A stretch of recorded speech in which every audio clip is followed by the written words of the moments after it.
What do a pagan Israelite, a Levite priest for hire, and a cowardly tribe have in common? Rebellion. On the Bible Brief.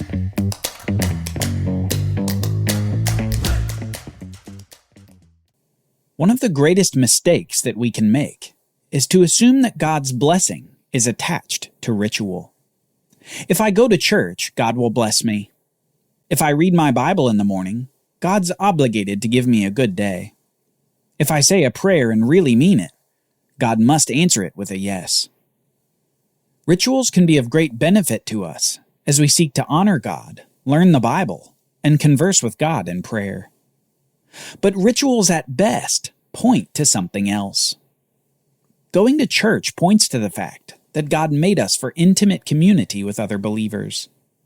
Reading the Bible each morning points to the fact that we can't live on bread alone, but by every word that comes from the mouth of God. Prayer points to our total dependence upon God in every good and bad moment in our lives. Many people make the mistake of thinking that ritual makes a Christian, and once a Christian, God is obligated to bless you. This mistake is not only wrong, it's deadly. Because ritual doesn't make a Christian. A living faith does. A living faith may do the same rituals, but those same rituals are imbued with life and meaning rather than emptiness. In faith, the rituals have a vitality that causes fruitfulness through the ritual. In faith, ritual is not a means to blessing, but a means to draw near to God. And it just so happens that when we draw near to God, we find the blessing that we didn't even know to search for. The blessing of contentment, peace, and joy. Blessings that faithless ritual can't even comprehend. In the era of the Judges, Israel has degraded. They had gone from slaves in Egypt to triumph in the land of Canaan. Yet after the initial rest in the land following that initial conquest, they began to rebel against God and His commands. In this era, we've seen judge after judge in a continuing cycle. The people rebel. God gives them into the hand of their enemies. The people cry out to God in their distress. And finally, God has compassion on them by raising up a deliverer to save them from their distress. This cycle continues for about 300 years. 300 years when the people could be experiencing the blessing of God through faithful obedience. And yet 300 years full of distress and degradation. Parents didn't teach their children all that God had said. The leaders God raised up rebelled themselves. And the culture in Israel, these people who had been saved by their God Yahweh, became a culture who forgot that they had made a covenant with Him. They forgot that the law that God gave through Moses was binding upon them, and that every generation who rebelled risked God's great judgmental curse. They might just be the generation to be cursed and cast from the land for their great rebellion. This forgetting in Israel meant a perversion of the laws and rituals commanded by God in His law. Rather than attempt faithful adherence to the laws, Israel began to slip into the ritualistic mistake. They began to think that just because they followed a ritual or a specific command, that God would bless them. They divorced faithfulness to God from the commands in the law. And in this, they stray even further from Him. They swear by Yahweh's name. They recognize the priesthood of the Levites. And they have at least some sense of morality. But on the inside, their hearts are far from the God of whom they speak.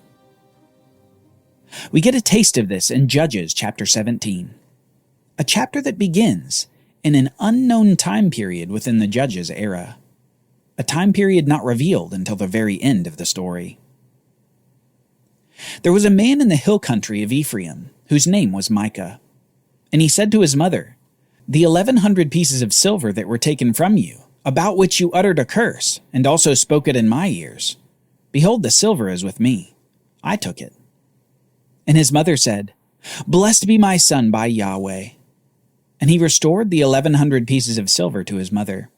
And his mother said, "I dedicate the silver to Yahweh from my hand for my son, to make a carved image and a metal image. Now therefore I will restore it to you." So when he restored the money to his mother, His mother took 200 pieces of silver and gave it to the silversmith, who made it into a carved image and a metal image. And it was in the house of Micah. And the man Micah had a shrine, and he made an ephod and household gods, and ordained one of his sons who became his priest. In those days there was no king in Israel. Everyone did what was right in his own eyes. In this account, we're quickly introduced to Micah, a man of the hill country of the tribe of Ephraim, a man who steals from his mother, who isn't much of a better character herself. With her great sum of money, she hires a silversmith to make an idol, which is then placed in a shrine among other household gods. Micah then hires one of his sons to be a priest over his home shrine that he's made. Everything we've heard so far should just shock our senses. The number of God's commandments that have been violated is staggering. But note that these are told to us for a reason. And this reason is a refrain that's repeated through the rest of the book of Judges. In those days there was no king in Israel, and everyone did what was right in his own eyes. Rather than following God's commands, the people are just doing what they want when they want. They are Israelites dishonoring their parents, making idols, worshiping false gods, ordaining their own priests. Yet in all this, Micah's mother keeps saying the name of Yahweh. It's as if she thinks saying Yahweh's name wards off the curses that this behavior deserves. Ritual is replacing obedience. But it gets worse. Next we read this. Now there was a young man of Bethlehem in Judah, of the family of Judah, who was a Levite, and he sojourned there. And the man departed from the town of Bethlehem in Judah to sojourn where he could find a place. And as he journeyed, he came to the hill country of Ephraim, to the house of Micah. And Micah said to him, Where do you come from? And he said to him, I am a Levite of Bethlehem in Judah, and I am going to sojourn where I may find a place. And Micah said to him, Stay with me, and be to me a father and a priest, and I will give you 10 pieces of silver a year, and a suit of clothes, and your living. A new person enters the story of Micah, and we find that this new young man is a Levite traveling within the land, looking for a place to settle for a while. And he just happens upon Micah's house before he's presented quite an opportunity. Micah effectively says, You've found your place to settle. Stay with me and I'll pay you, I'll feed you, and I'll clothe you, and you will be my own personal priest. Now, since you and I know that there's no such thing as personal priests in the law that God gave the nation, we can rest assured that this Levite is going to tell Micah that Yahweh will judge him for his wicked behavior and that he should never make such an offer. Well, we should be assured. But these aren't good days in Israel. These are days when everyone does what is right in his own eyes. Next we read, And the Levite went in, and the Levite was content to dwell with the man, and the young man became to Micah like one of his sons. And Micah ordained the Levite, and the young man became his priest and was in the house of Micah. Then Micah said, Now I know that Yahweh will prosper me, because I have a Levite as a priest. Apparently he knows enough of the law of Moses to know that a priest needed to be from the tribe of Levi. And so he figured he'd seize this opportunity to get a Levite for himself. So now he's set up his own personal shrine with lots of household gods and idols. And to top it off, he has a Levite to represent him as a priest. A Levite who in the story so far remains nameless. Who is this priest who so flagrantly violates the law? Now we might hope that Micah is just some random guy in Israel with a random Levite in his house. We might think that this is just some perversion in some backwater in Israel that no one has ever heard of. But the disobedience in Israel is to a much greater extent. Soon we find out that a whole tribe in Israel is planning to abandon the land allotted to them by Joshua in favor of a city that will be much easier to conquer. We read this from Joshua chapter 18. In those days there was no king in Israel. And in those days the tribe of the people of Dan was seeking for itself an inheritance to dwell in. For until then no inheritance among the tribes of Israel had fallen to them. So the people of Dan sent 5 able men from the whole number of their tribe. from Zorah and from Eshtaol, to spy out the land and to explore it. And they said to them, Go and explore the land. And the 5 men came to the hill country of Ephraim, to the house of Micah, and lodged there. So the tribe of Dan has abandoned conquering their own allotted territory in favor of some other place within the land of Canaan. And so they send out some spies in an attempt to find this new place for the tribe to settle.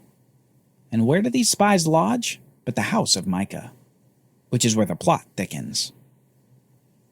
When they were there by the house of Micah, they recognized the voice of the young Levite. And they turned aside and said to him, Who brought you here? What are you doing in this place? What's your business here? And he said to them, This is how Micah dealt with me. He has hired me, and I have become his priest. And they said to him, Inquire of God, please, that we may know whether the journey on which we are setting out will succeed. And the priest said to them, Go in peace. The journey on which you go is under the eye of Yahweh. These 5 spies from the tribe of Dan recognize this young Levite. And rather than rebuke him for his deal with Micah, they simply ask him to ask God if they will succeed in their spy mission. The priest then presumptively says that God will watch over them in their mission, and the men go on their way. Soon they come to a city called Laish, a rich city, well supplied without any potentially supporting armed forces nearby. The spies like what they see, and they soon return to the rest of the tribe to encourage conquest of the city. So 600 men of the tribe of Dan, armed with weapons of war, set out and encamped at Kiriath Jearim in Judah. Then they passed on from there to the hill country of Ephraim, and came to the house of Micah. The 5 spies have turned into a 600-man force that's trekked to the house of Micah on their way to the city of Laish. And well, they like what Micah has collected in his household, especially the priest. And so we read that they went into the house of Micah and took the carved image, the ephod, the household gods, and the metal image. And the priest said to them, What are you doing? And they said to him, Keep quiet. Put your hand on your mouth and come with us and be to us a father and a priest. Is it better for you to be a priest to the house of one man, or to be a priest to a tribe and a clan in Israel? And the priest's heart was glad. He took the ephod and the household gods and the carved image, and went along with the people. This Levite knows no shame. He's been paid and cared for by Micah, and now he betrays him in a moment, so that he can have an apparently more prominent job as priest over the tribe of Dan. He has no shame, and the text even says that his heart was glad. Micah, for his part, attempts to chase down these men from Dan, but upon catching up to this force of 600, realizes that his household is no match for them. Micah decides to let his false gods go along with his personal priest. It's here where the story comes to a swift and shocking conclusion. We've seen the total disregard for God's law among the people. We've seen the awful conduct of the Levite.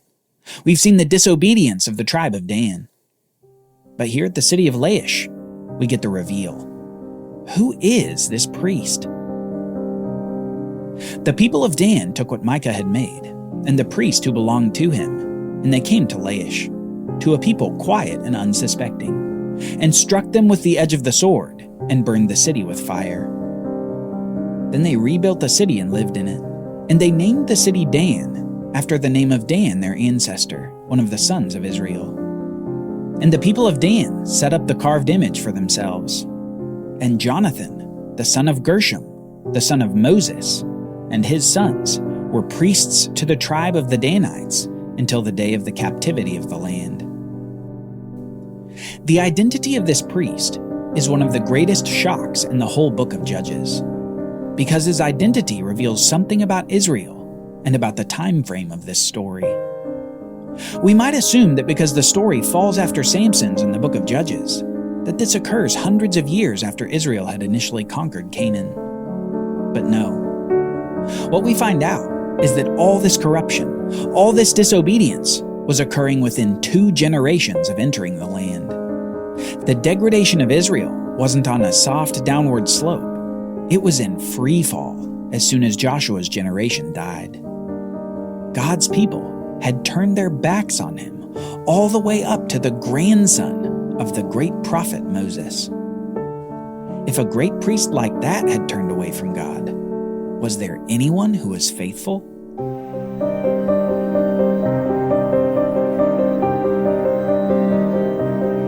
Join us next time as we conclude the book of Judges. Tribal drama escalates and a war breaks out before one tribe comes to the verge of extinction.